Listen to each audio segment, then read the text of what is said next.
उस समय की परिस्थिति याद आती है तो आज भी रात को नींद नहीं आती है। उस समय इतनी गंभीर हालत हो गई थी।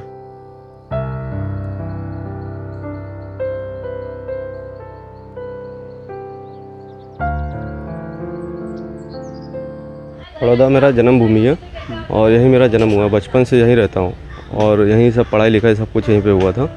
और लॉकडाउन के टाइम पे यहाँ पे हालत ज़्यादा ख़राब हो गई थी क्योंकि मैं रिक्शा चलाता हूँ और रिक्शे वालों के लिए तो क्या है कि लॉकडाउन हमेशा कुछ भी दिक्कत आती है सबसे पहले रिक्शा ही बंद होती है।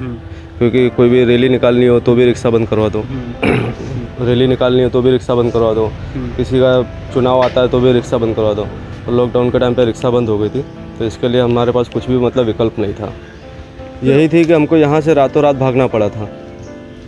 रातों रात उस समय भागना पड़ा था क्योंकि हमारी परिस्थिति इतनी ख़राब हो गई थी कि हमारे पास जितना बजट था हमने 1 महीना बैठ कर खाया। उसके बाद फिर रातों रात गाड़ियाँ बुक करनी पड़ी। जो गाड़ी का यहाँ से 200 रुपये किराया लगता है वहाँ उसको हमने 1000 रुपये किराया दिया है। सिर्फ यहाँ से MP बॉर्डर तक के लिए वहाँ तक का 1000 रुपये किराया देना पड़ा जहाँ 200 रुपये किराया लगता था। उस समय जिसको जिस तरह बना हर किसी ने लूटा और लूटने वाले लूटे हैं। उस समय की परिस्थिति याद आती है तो आज भी रात को नींद नहीं आती है। उस समय इतनी गंभीर हालत हो गई थी क्योंकि उस समय कुछ भी रास्ता नहीं दिख रहा था, ना ही सरकार की कोई मदद मिल रही थी स्टार्टिंग में और ना ही किसी मतलब कुछ था। अब रिक्शे वालों का तो क्या है, रोज़ कमाना रोज़ खाना।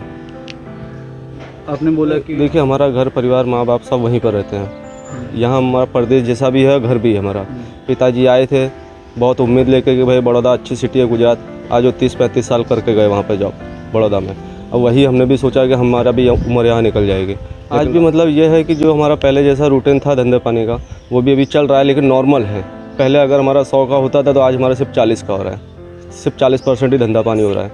उसमें भी 9 बजे कर्फ्यू का नाम देकर 8 बजे ही बंद करवाने लगते हैं। जो भी नियम कानून लागू होते हैं सिर्फ रिक्शे वालों के ऊपर लागू होते हैं और वो भी सिर्फ कोरोना के नाम से। कोरोना रात को ही क्यों आता है, दिन में कहाँ चला जाता है? कोरोना कुछ भी नहीं है, ये सब दिखावटी है क्योंकि हर तरह से गरीब आदमी को परेशान किया जाता है। ना तो कभी अमीर को कोरोना में कोई दिक्कत हुई, उनके पास तो बैंक बैलेंस है, सब कुछ है। हमारे लोगों के लिए क्या है, हर चीज़ के लिए काम धंधे बंद कर दिए जाते हैं। कहीं भी जाओ सरकार बोलती है हमने ये स्कीमें निकाली वो स्कीम निकाली। हम बता रहे हैं आज हमारे मोहल्ले में पूछ लो किसी को कुछ भी स्कीम, एक भी स्कीम मिली हो सरकार की तरफ से तो आप जो बोलो मानने को तैयार। कुछ भी स्कीमें नहीं मिलती, सिर्फ पेपर वर्क होता है बस। ये जो चाली है उसका नाम क्या है? ये वारसिया नर्सरी टेकरी है, सरसिया तालाब के पास। लगभग 99% सब रोजगार वाले ही हैं। किसी का यहाँ पे खुद का बिजनेस नहीं है, सब छोटा मोटा करके अपना काम चलाते हैं। कोई लाड़ी लगाता है, कोई रिक्शा चलाता है, कोई अपने 5-10 हज़ार रुपये की नौकरी करता है, सिक्योरिटी लाइन में है, कोई अपने पानी पूरी है। इसी तरह मतलब छोटा मोटा, कोई भी एकदम हाई क्लास किसी का नहीं है। कोई भी ऐसा बंदा नहीं है जो 50-60 हज़ार रुपये महीने कमा रहा हो। सब वही नॉर्मल, किसी का बहुत होगा तो 10,000 12,000 रुपये।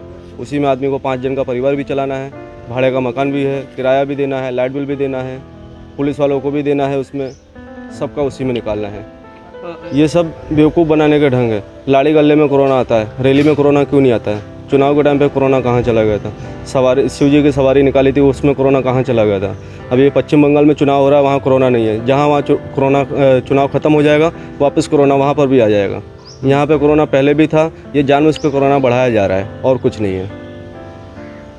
हमारे परिवार में 7 लोग हैं और वो भी सब गांव रहते हैं। मुझे अकेला यहाँ पे कमाना पड़ता है। पूरा परिवार यहाँ पे था, लॉकडाउन की वजह से सबको गांव छोड़ के मुझे अकेले यहाँ रह के कमाना पड़ रहा है।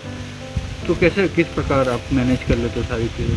क्या करें, अब रिक्शा चलाते हैं, नौकरी करते हैं, 2-2 काम धंधे करने पड़ते हैं। दिन में नौकरी कर रहे हैं, रिक्शा चला रहे हैं 2 घंटे, भाड़े की रिक्शा है उसको भी भाड़ा देना है, भाड़े का मकान है, गाड़ियाँ है, सब कुछ है, अपना भाड़े का सब कुछ करना पड़ता है।